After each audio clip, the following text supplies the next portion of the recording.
ময়মনসিংহ মহাসড়ক অবরোধ করে বিক্ষোভ করছে শ্রমিকরা। এ বিষয়ে আরো বিস্তারিত জানাতে যুক্ত হয়েছেন আমাদের সাথে ইফতেখার রায়হান। ইফতেখার, দুর্ঘটনা সম্পর্কে কি তথ্য আছে আপনার কাছে, আর এখন মহাসড়কের কি পরিস্থিতি, বিস্তারিত জানাবেন।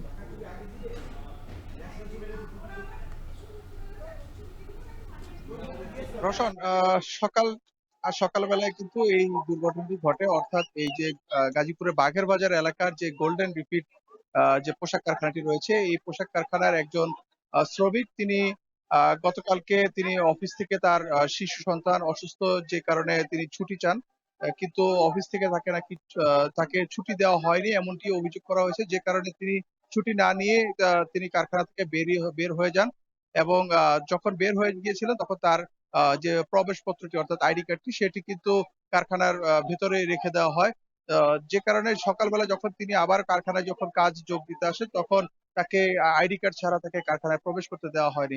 এরপরেই কিন্তু তিনি যখন সড়ক পার হতে যান, তখন তিনি গাড়ি চাপায় কিন্তু এখানে নিহত হন। এবং এখানকার যারা স্থানীয় পোশাক শ্রমিক রয়েছেন তারা বলছেন যে এই মহাসড়কটি বেশ ঝুঁকিপূর্ণ, এবং বিভিন্ন সময় পোশাক কারখানার শ্রমিকরা এই মহাসড়কে অটো রিকশা কিংবা যে ধরনের ঝুঁকিপূর্ণ যে ধরনের যানবাহনগুলো রয়েছে সেই যানবাহনের দ্বারা তারা প্রায় সময় তাদের দুর্ঘটনায় পড়ছে, নিহত হচ্ছে। তবে কারখানা কর্তৃপক্ষ এই শ্রমিকদের নিরাপত্তা, সড়ক পারাপারের জন্য তেমন বিশেষ কোনো উদ্যোগ নেয়নি। পাশাপাশি এই মহাসড়কটিতে অটো রিকশার যে আধিক্য, অর্থাৎ অটো রিকশার কারণে প্রায় সময় দুর্ঘটনা ঘটে, সেই অটো রিকশাটিও এই মহাসড়ক থেকে বন্ধ হচ্ছে না। যে কারণে আজকে সকাল থেকেই এই কারখানাটির পোশাক শ্রমিকরা এই মহাসড়ক অবরোধ করেছেন, এবং এই মহাসড়ক অবরোধের ফলে আমরা দেখতে পেয়েছি যে ঢাকা ময়মনসিংহ মহাসড়কের উভয় পাশে কিন্তু বেশ দীর্ঘ যানজট সৃষ্টি হয়েছে, এবং কোনো যানবাহন কিন্তু এই মুহূর্তে চলাচল করতে পারছে না। এবং এই শ্রমিকদের সাথে আইন শৃঙ্খলা বাহিনীর সদস্যরা তাদেরকে বোঝানোর চেষ্টা করছে, তাদেরকে মহাসড়ক থেকে সরিয়ে দেওয়ার চেষ্টা করছেন। তবে